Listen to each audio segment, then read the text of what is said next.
Dekalogo. Ibigin mo ang Diyos ng buong puso.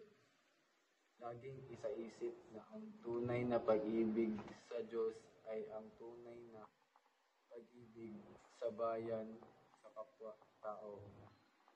Iikintal mo sa puso na ang tunay na karangalan at kalayaan ay natatamo sa iyong pagkakamatay sa pagkikipaglaban sa ngalan ng bayan. Ang lahat ng mabubuti mong hangarin ay makakamtan kung ikaw ay mahinahon, matiyaga, makapiran, may pag-asa sa iyong gawain.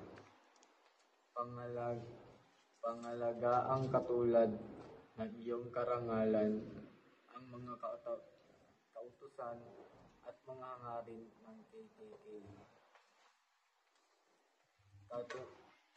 Katungkulan mong iligtas ang buhay na nasa panganib sa pagpupumili na matupad ang isang marangal na hangarin kung mapipilitang tandog mo ang sariling buhay at yaman.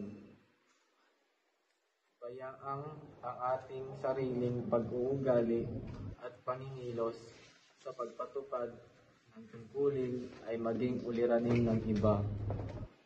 Bahaginan mo ng iyong yaman ang bawat dukha at taong kulang palad sa loob ng makakaya. Ang susimikap